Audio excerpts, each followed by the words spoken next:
नमस्कार दोस्तों, एक बार फिर से आप सभी का बहुत बहुत स्वागत है एमजेटी एजुकेशन में। दोस्तों, आज इस वीडियो के माध्यम से हम लोग डिस्कस करेंगे वेस्ट सेती पावर प्रोजेक्ट के बारे में। दोस्तों, सबसे पहले मैं आपको न्यूज़ बता देता हूं। तो यहां पर बताया जा रहा है कि जो वेस्ट सेती पावर प्रोजेक्ट है नेपाल में, उसको इंडिया ने ले लिया है। लेकिन ख़ास बात इसकी ये है कि ये जो पर्टिकुलर प्रोजेक्ट है, इसके अंदर कुछ समय पहले तक चाइना काम कर रहा था। चाइना ने इसमें 2012 से काम स्टार्ट किया, लेकिन 2018 तक उसने काम किया। मतलब 6 साल तक काम करने के बाद 2018 में चाइना इसको छोड़कर चला गया। इसके 4 साल बाद यानी कि 2022 में ये पावर प्रोजेक्ट इंडिया को दे दिया गया है। तो क्या इसके की पॉइंट्स हैं, इनको हम डिस्कस करेंगे और इंडिया के लिए इसकी क्या खासियत है, इंडिया के लिए क्या बेनिफिट्स होंगे इससे, इसके बारे में भी हम चर्चा करेंगे। तो दोस्तों, आपके लिए वीडियो काफ़ी ज़्यादा इंपॉर्टेंट होने वाली है, इसको एंड तक आप ज़रूर देखिएगा। इसके अलावा यदि आपने अभी तक एमजेटी एजुकेशन को सब्सक्राइब नहीं किया है तो अभी कर दीजिए, जिससे आपको हमारे वीडियोस की नोटिफिकेशंस टाइम टू टाइम मिलती रहेंगी और इसी तरह की ट्रेंडिंग वीडियोस हम आपके लिए लाते रहेंगे।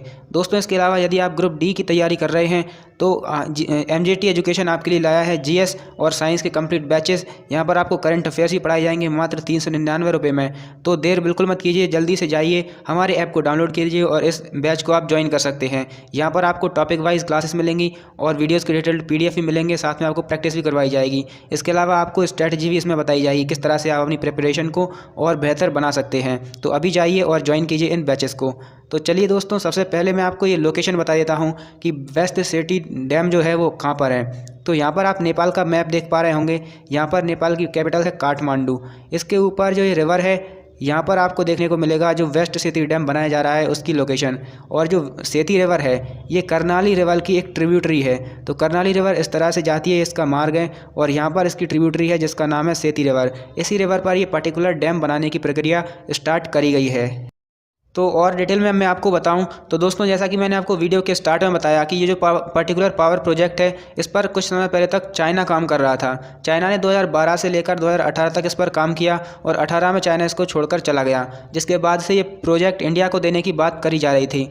और जब हमारे जो प्राइम मिनिस्टर हैं नरेंद्र मोदी जी, वो बुद्ध पूर्णिमा के अवसर पर लुम्बिनी में गए थे विजिट करने के लिए। लुम्बिनी एक जगह है जहाँ पर हमारे जो बौद्ध ऋषि थे गौतम बुद्ध जी, उनका जन्म हुआ था। तो उसी स्थान पर हमारे प्राइम मिनिस्टर नरेंद्र मोदी जी गए थे और बुद्ध पूर्णिमा का वो अवसर था मई 2022 में। उसी समय पर इस पर्टिकुलर प्रोजेक्ट को इंडिया के हाथों में सौंपने की बात करी गई थी और उसी समय पर हमारी जो नेशनल हाइड्रो पावर कॉरपोरेशन है, उसने उस जगह का मुआयना भी किया था और इनिशियल जो काम होते हैं वो वहाँ पर स्टार्ट कर दिए थे। तो दोस्तों, अब चाइना इससे विड्रॉ क्यों कर गया, मैं आपको बताऊं तो अगस्त 2018 में चाइना ने इस पर्टिकुलर प्रोजेक्ट से अपने हाथ खड़े कर लिए थे। उनका कहना क्या था कि ये जो पर्टिकुलर प्रोजेक्ट है ये फाइनेंशियली अनफीजिबल है, मतलब कि इसमें कोई फाइनेंशियल लाभ नहीं होने वाला है, भले ही हम इसमें कितनी भी कुछ चीज़ें बनी लें। इसके अलावा दोस्तों, उन्होंने बताया कि इसमें रिसेटलमेंट और रिहेबिलिटेशन का जो खर्चा है वो काफ़ी ज़्यादा है, क्योंकि यदि हम यहाँ पर ये जो पर्टिकुलर प्रोजेक्ट है इसको स्थापित करेंगे तो इसमें हमको लोगों को एक जगह से दूसरी जगह पर शिफ्ट करने के लिए उन्हें रिहेबिलिटेशन का जो पैसा है वो देना पड़ेगा, उनके रिसेटलमेंट की व्यवस्था करवानी पड़ेगी। इस तरह से हमारे ऊपर काफ़ी ज़्यादा खर्चा बढ़ जाएगा। तो हम इस पर्टिकुलर प्रोजेक्ट को अब आगे नहीं कर सकते हैं और चाइना इसको छोड़कर चला गया था। अब इस प्रोजेक्ट में कितनी कॉस्ट आने वाली है इसके बारे में मैं आपको बताऊं तो इसमें बताया जा रहा है कि जो नेपाली रुपीज़ हैं उनके अंदर 104 बिलियन जो रुपीज़ हैं नेपाली रुपी, उसका इतना खर्चा आने वाला है। इसके अलावा इंडियन रुपी में अगर कन्वर्ट करके हम बताएं तो 6500 करोड़ रुपीज़ का जो खर्चा है वो आने वाला है इस पर्टिकुलर प्रोजेक्ट के अंदर। और इसमें जो नेपाल के लोग हैं उनको 31.9% इलेक्ट्रिसिटी फ्री में मिलने वाली है। इसके अलावा दोस्तों, जो लोगों को रिसेटलमेंट करने की बात कही गई है तो उसके अंदर लोगों को 10 मिलियन से ज़्यादा नेपाली रुपीज़ का जो है राशि वो दी जाएगी। इसके अलावा उन्हें 30 यूनिट पर मंथ, मतलब 30 यूनिट पर मंथ की इलेक्ट्रिसिटी उन्हें फ्री में दी जाएगी। और यहाँ पर उन लोगों की बात करी जा रही है जिनको यहाँ से रिसेटल किया जाएगा। इसके अलावा दोस्तों, इसके सिग्निफिकेंस क्या होने वाले हैं तो इसके है ना जो सिग्निफिकेंस है, इसका महत्व कई सारी क्षेत्रों में हमें देखने को मिलेगा। सबसे पहला क्या है कि यदि हम यहाँ पर डैम बनाएंगे तो ये फ्लड को कंट्रोल करेगा। आप यहाँ पर इस नदी का रास्ता देख सकते हैं, ये न केवल नेपाल बल्कि ये इंडिया में भी फ्लड करवा सकती है। यहाँ से इसका जो रास्ता है करनाली रिवर, वो यहाँ पर इंडिया में भी प्रवेश कर जाती है। तो इस तरह से ये इंडिया में फ्लड को भी कंट्रोल कर सकती है। इसके अलावा ये जो इलेक्ट्रिसिटी है उसका तो हमें भरपाई करेगी ही। इसके अलावा फिशरीज़ और इरिगेशन, मतलब कृषि में भी हम इसका बखूबी इस्तेमाल कर सकते हैं। तो मल्टीपल बेनिफिट्स यहाँ पर लोगों को होने वाले हैं इस प्रोजेक्ट से।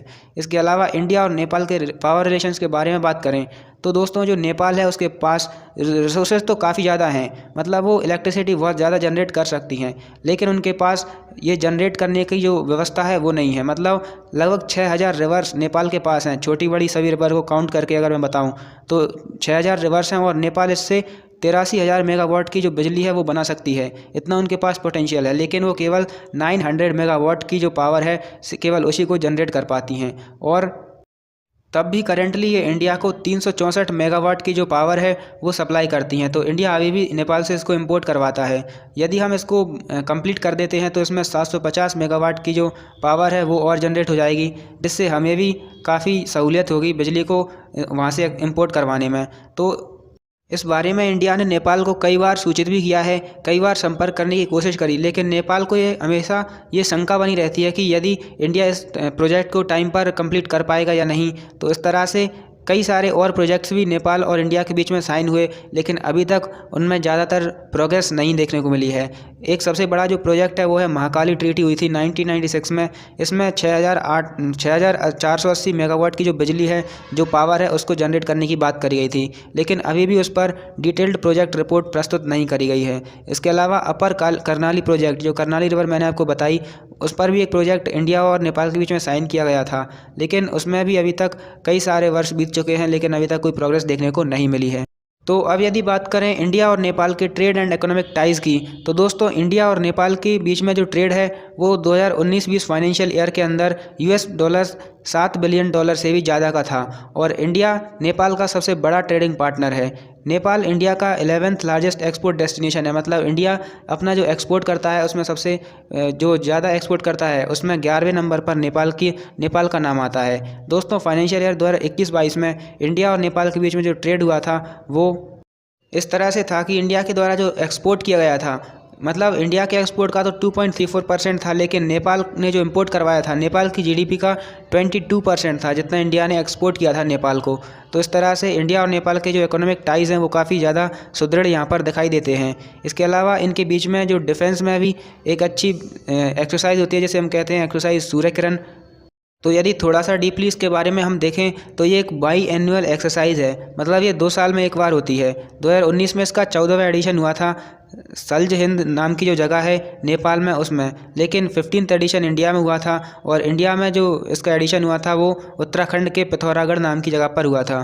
तो ये जो पार्टिकुलर एक्सरसाइज है ये 2021 में हुई थी, मतलब 2 साल में एक बार होती है, और ये अल्टरनेटिवली होती है, एक बार तो इंडिया में होती है और एक बार ये नेपाल में होती है। इसके अलावा इसके ऑब्जेक्टिव्स की बात करें तो दोस्तों इसके कुछ ऑब्जेक्टिव्स हैं, जैसे कि दोनों देशों की मिलिट्री के बीच में मिलिट्री रिलेशंस को स्थापित करना, क्योंकि यहाँ पर जो ज्योग्राफिकल एरिया है, मतलब इंडिया और नेपाल के बीच में एक नेचुरल बॉर्डर है, जैसे हम कहते हैं हिमालय एक नेचुरल बॉर्डर का काम करते हैं इंडिया और नेपाल के बीच में। तो दोनों की जो मिलिट्री है उसके बीच में अच्छे संबंध स्थापित करना इसका एक उद्देश्य है। इसके अलावा दोस्तों जब डिज़ास्टर का समय आता है तो उस समय पर लोगों को ह्यूमैनिटेरियन असिस्टेंस प्रदान करना इसका एक उद्देश्य है। इसके अलावा लोगों को एंटी टेररिस्ट ऑपरेशंस के अंदर मतलब ट्रेनिंग देना, ये एक और उद्देश्य है इसका। इसके अलावा दोस्तों build interoperability and sharing expertise between the 2 countries, मतलब कि एक दूसरे के बारे में जानना और एकदम से मतलब स्ट्रेटजीज़ बताना एक दूसरे को, इस तरह से इसके कुछ ऑब्जेक्टिव्स हैं यहाँ पर।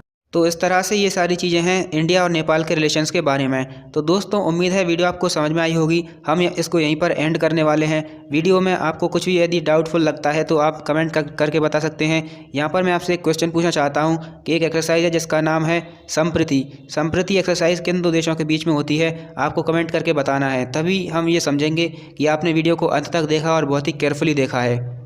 इसके अलावा आपको बता दूं कि यदि आप इस ऐप को डाउनलोड करना चाहते हैं, हमारा MJT current affairs and GK app, तो आप प्ले स्टोर पर जाकर इसको सर्च करके डाउनलोड कर सकते हैं। यहाँ पर आपको हमारी वीडियोस के फ्री PDFs मिल जाएंगे और मॉक टेस्ट मिलेंगे, जहाँ पर आप अपनी नॉलेज को टेस्ट कर पाएंगे, क्विजेज़ मिलेंगी, और इसके अलावा आपको हमारी बैचेस को एक्सेस करने में आसानी होगी। दोस्तों ये टेलीग्राम चैनल है, यदि आप हमारी वीडियोज़ के लेटेस्ट अपडेट्स प्राप्त करना चाहते हैं तो यहाँ पर आप जुड़ सकते हैं। यहाँ पर भी आपको वीडियोज़ के PDF मिल जाएंगे और क्विजेज़ भी मिलेंगी। तो उम्मीद है वीडियो आपको पसंद आई होगी, आप काफ़ी ज़्यादा नॉलेज यहाँ से गेन कर पाए होंगे। वीडियो देखने के लिए आपका बहुत बहुत धन्यवाद।